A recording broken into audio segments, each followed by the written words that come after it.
pessoal, é muito prazer estar aqui na Jornada Cultural e Científica de Montanhismo, um evento super legal, e eu estou aqui hoje para falar um pouquinho sobre plantas escaladoras de montanha. E aí eu vou usar como exemplo, um estudo de caso, o gênero Croton, que é um gênero de plantas que eu venho trabalhando já há muitos anos, desde a minha graduação, e vou mostrar suas adaptações vegetais em campos de altitude e vou enfocar o Parque Estadual da Serra do Brigadeiro. Me apresentando, meu nome é Nara Vitarelli, eu sou bióloga, doutora em botânica.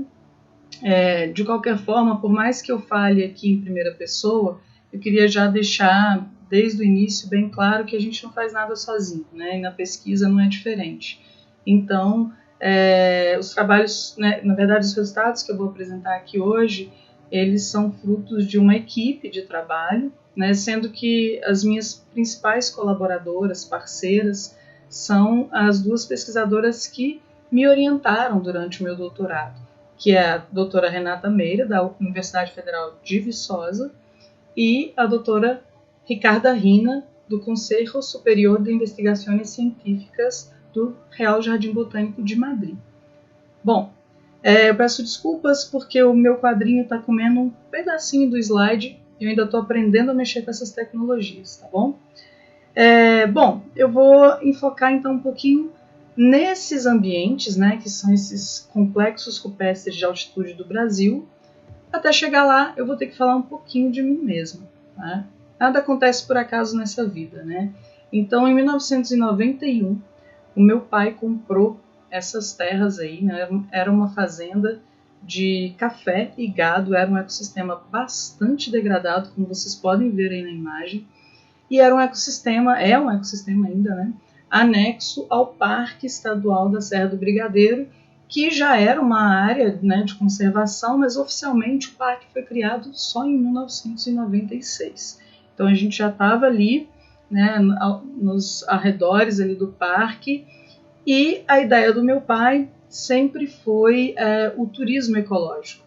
E para a gente fazer turismo ecológico, e vocês que estão nesse evento sabem muito bem, que a gente precisa de um ecossistema conservado. Então a gente precisa de mata, a gente precisa de biodiversidade, a gente precisa de cachoeiras, água em abundância, e é isso que a gente procura. Então, ao longo dos anos, a gente foi plantando algumas mudinhas e deixando a própria vegetação se recuperar. Por si só, isso já daria uma palestra. E aqui a gente tem uma imagem do mesmo local, já em 2008. Hoje vocês podem ter certeza que está ainda mais bem preservado, A gente tem esse cuidado de manter essas terras bem preservadas.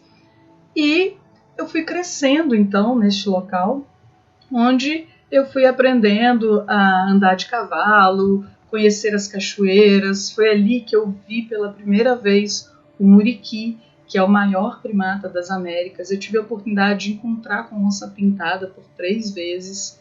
Então eu fui me apaixonando pelo local e naturalmente também fui fazendo o montanhismo, trekking mesmo, subindo ali naqueles picos do Parque do Brigadeiro. E aquilo acabou se tornando a minha profissão. Então hoje eu sou doutora em botânica e trabalho com plantas desses ecossistemas de altitude, em especial o gênero Croton. Então vamos falar um pouquinho desse gênero. O Croton ele é da família Euphorbiaceae, que é a mesma família da mamona, da seringueira, da mandioca, mas o gênero Croton é bem diferente de todos esses outros que eu falei para vocês. É um gênero, como vocês podem ver aí, pantropical, ou seja, se distribui principalmente nos trópicos de todo o mundo, mas o seu centro de diversidade é aqui no Brasil, nas Antilhas e no México. E o Brasil possui a maior biodiversidade de espécies de Croton. Então, sem dúvida, é nossa responsabilidade conservar, conhecer melhor essas espécies.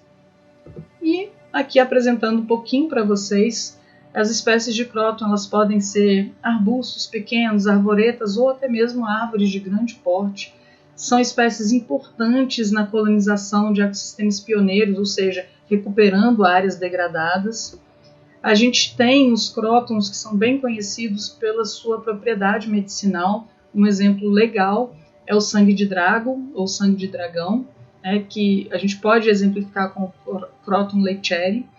Ele solta esse látex, né? Ele possui essa secreção que é um látex que tem diversas cores. No caso do sangue de Drácula é um látex avermelhado, e o princípio ativo é então retirado e são produzidos medicamentos, né, a partir desse princípio ativo, com várias finalidades medicinais, né? A gente tem aí tratamentos como anti-inflamatório, antitumoral, né, anticâncer, antimicrobiano, antiviral. Então a gente tem várias propriedades a partir do tratamento, né, que são usados pelas comunidades mais tradicionais. O cróton é bem rico em estruturas secretoras. Mais um exemplo que ajuda a gente a identificar são esses nectários aí na base da folha, no ápice do pecíolo. E agora eu vou falar um pouquinho, né, vamos focar um pouco, finalmente, né, chegando aqui nas montanhas. Por quê? Porque eu trabalhei e trabalho ainda com um grupo de cróton que a gente resolveu dar esse nome carinhoso de plantas escaladoras de montanha. Por quê? Porque a maioria das espécies desse determinado grupo, que é a subseção Lamprocróton, elas ocorrem na cota acima dos 1.000 metros de altitude. Então, realmente, elas se dão muito bem nesse local e que são ecossistemas com condições extremas, né? Que são os complexos rupestres de altitude. E a gente tem, dentro dos complexos rupestres, os campos de altitude e os campos rupestres. São ecossistemas diferentes, né? Os campos de altitude, eles são complexos rupestres sobre rochas ígneas. E aí, pegando o sudeste do Brasil, a gente tem os maiores exemplos, né? A Serra da Mantiqueira e a Serra do Mar. E o campo de altitude está inserido no domínio tropical atlântico, ou seja, ele faz parte do bioma da Mata Atlântica. E aí vamos focar um pouquinho mais na Serra da Mantiqueira, que é onde está o Parque do Brigadeiro. E esse nome me encanta, né? Porque vem do tupi, amana, quer dizer chuva, e tiquira, gota. Então, a mantiqueira quer dizer gota de chuva, ou seja, justamente de onde a gente tem fonte de água potável no Brasil. E uma curiosidade, cerca de 25% da população brasileira é abastecida pelas drenagens dos campos de altitude, fato que por si só já justifica a conservação desses ecossistemas. E falando um pouquinho dos campos rupestres, eles são complexos rupestres sobre quartzitos e arenitos, né? Ele pode estar sob o domínio tropical atlântico, ou seja, sob o bioma da Mata Atlântica, ou também associado aos domínios do Cerrado ou da Caatinga, tá? Depende ali da região onde ele é encontrado. E os campos rupestres, eles são considerados, na verdade, a cadeia do espinhaço é considerada uma reserva da biosfera pela Unesco. E aí, ao estudar essas plantas, né, na verdade foi o cróton que me levou a conhecer tantos lugares do Brasil. Eu tenho aí alguma experiência, né, subindo essas montanhas para a gente poder conhecer um pouco a flora desses locais. Então, desde a região norte da cadeia do espinhaço até a sua porção mais ao sul, como por exemplo ali na Serra de Ouro Branco, Serra de Ouro Preto, né, o Pico do Itacolomi, ele tem ali cerca de 1.600 metros de altitude. E aqui na Serra do Brigadeiro, né, que é onde eu tenho a maior experiência, como eu falei, onde eu cresci, é onde eu vou falar um pouquinho mais para vocês. E ali os picos eles giram em torno dos 1.800 metros de altitude, alguns um pouco a mais, outros mais baixos. E também a gente tem a Serra do Caparaó, ali no maciço da Mantiqueira, que também é campo de altitude, tá? Então, como eu falei lá, o Brigadeiro, Caparaó é campo de altitude, vou falar do Itatiaia daqui a pouquinho, também é campo de altitude. Então, esses maciços da Mantiqueira, de forma geral, tá? A exceção que a gente tem, por exemplo, é o Ibitipoca, perto de Juiz de Fora. Então, a gente conseguiu mapear um pouquinho, né, da vegetação, em especial de cróton, desses locais. E o Parque do Itatiaia, que tem uma flora bastante particular, muitos de vocês devem já conhecer, né, esse local, e a gente consegue ver uma semelhança de adaptações dessa vegetação com adaptações da flora andina, por exemplo, porque as condições extremas são semelhantes mesmo. E a gente tem também alguns campos de altitude na Serra do Mar, mas também temos em Selbergs ali, e são, em geral, montanhas menores, né? Vamos focar então um pouquinho no Parque do Brigadeiro para a gente poder falar daquelas plantas escaladoras de montanha, né? Então, da mesma forma que a gente, né, escalando, conseguiu conquistar alguns desses ambientes, as plantas há muito mais tempo do que nós, já faz isso e faz com maestria. Né? Bom, quais são os desafios? São bem parecidos com o que a gente enfrenta quando a gente vai fazer montanhismo. Né? Então, lá em cima, o que a gente tem nesses ecossistemas de altitude? Radiação solar intensa, mas ao mesmo tempo ventos fortes e frio. Então, da mesma forma que a gente precisa se proteger ou com camisa, né, de manga comprida, boné e tal, ou então a gente tem que passar protetor solar. As plantas da mesma forma, elas têm ali o seu próprio protetor solar, que é uma cutícula, uma camada de lipídio, uma cera que se forma na epiderme das plantas. Tá? Elas também formam montinhos e se protegem do frio, protegem as suas partes nobres, que são as suas gemas. Então, assim, elas vão conseguindo também escapar, ou pelo menos estar adaptada ao frio intenso que ocorre ali no alto dessas montanhas. Então, da mesma forma que a gente tem que ir preparado, essas plantas também estão muito preparadas para viver ali. Então, aqui eu tenho algumas imagens dessa região que é justamente onde eu cresci, que eu falei para vocês, que são as montanhas que eu mais trabalhei, onde eu pude estudar também essas plantas escaladoras com mais detalhe, né? Na cota aí de 1.700, 1.800 metros de altitude. E o que a gente encontra ali de desafio a mais para as plantas, né? Porque a gente, quando vai para esses locais, a gente leva o quê? Água e comida. E as plantas precisam de água e comida também. Tá? Comida no sentido de nutrientes do solo, porque ela faz sim a fotossíntese captando a luz do sol, mas ela precisa de água e ela precisa dos nutrientes do solo para poder tanto fazer a fotossíntese quanto crescer e se desenvolver. Só que, o que a gente vê lá em cima, pessoal? Afloramento rochoso e praticamente nada de solo. O solo ele é litólico, raso, é um solo incipiente, ainda ou em formação, ou um solo que sempre vai ser muito fininho mesmo. Então o solo não consegue reter água e nem nutriente. Tá?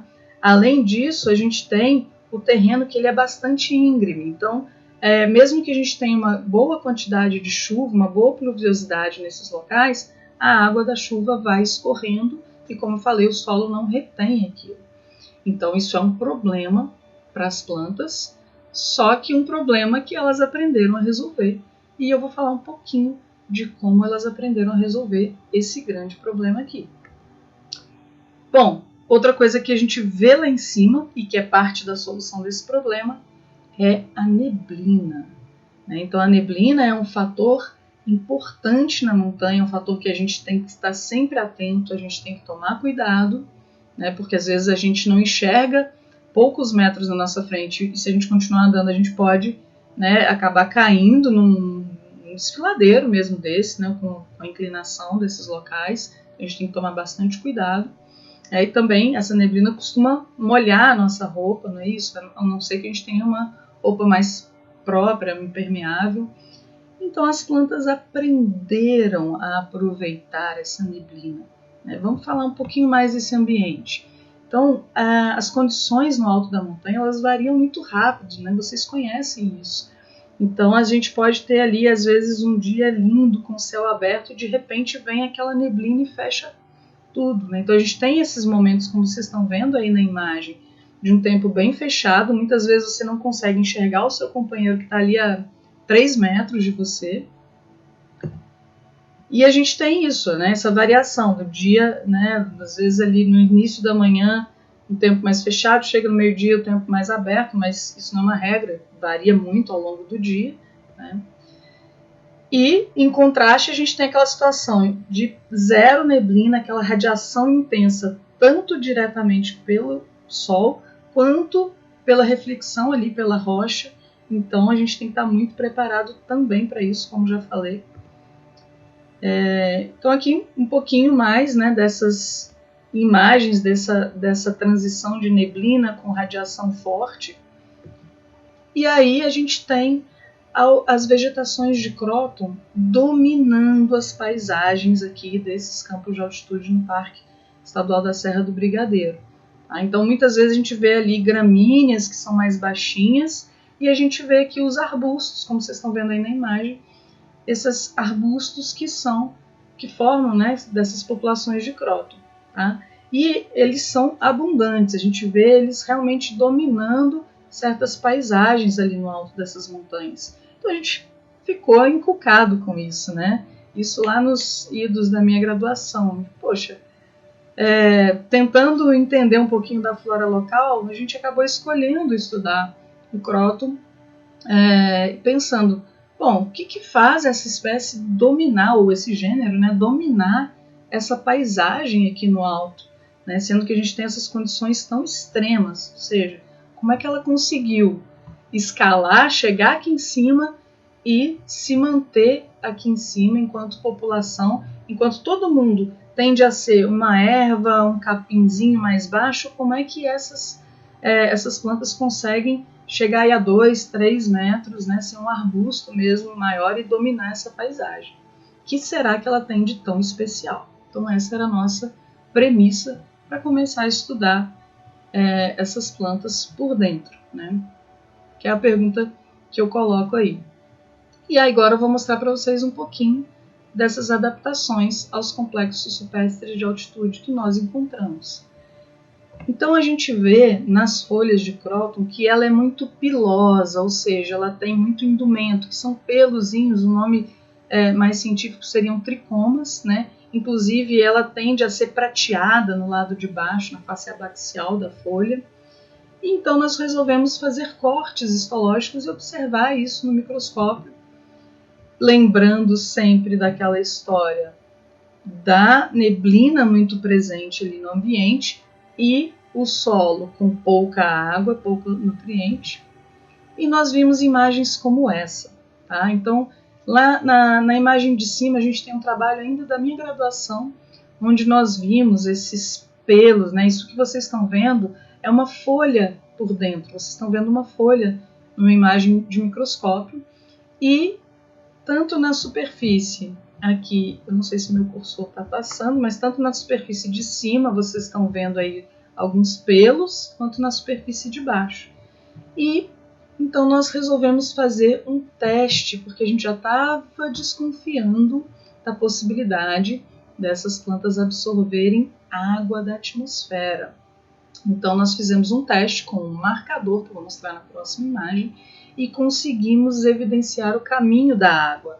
Então, esse pelo, por exemplo, aqui que a gente chama de escama, né, ou um pelo que a gente chama de tricoma lepidoto, ele tem a capacidade de absorver a água da atmosfera. Nessa imagem aqui de baixo, a gente vê isso, e aí isso a gente só foi comprovar 10 anos depois, né, em Vitarelli e Colaboradores 2016, e a gente viu, então, o caminho da água penetrando por essa estrutura que eu vou mostrar, então, na imagem seguinte, tá? Então, aqui é uma imagem que está como A aqui, ó. São imagens de Vitarelli e Colaboradores 2016. Em A, a gente vê, em microscopia eletrônica de varredura, a estrutura da folha, tá vendo? Com esses pelos aqui em cima e esses outros pelos aqui, essas escamas, né, aqui embaixo.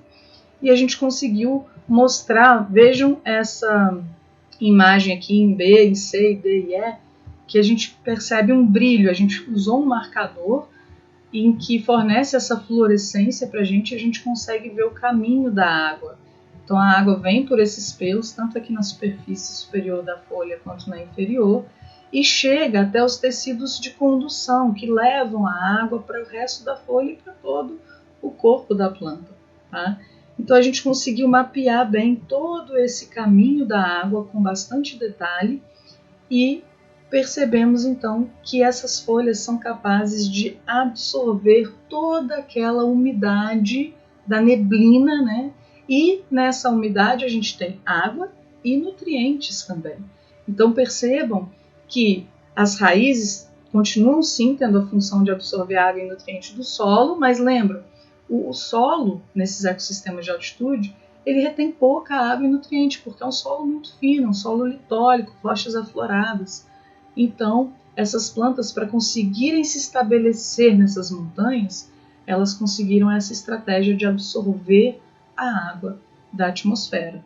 Então, queria passar esse resultado para vocês, um resultado bem interessante. Tentei passar aqui de uma forma mais simples, porque a gente tem colegas aqui montanhistas, né? E de uma forma para estimular um pouco mais a curiosidade de vocês, né? Depois, quem tiver maior curiosidade pode entrar em contato comigo, que eu passo os trabalhos para vocês e a gente conversa um pouco mais sobre isso.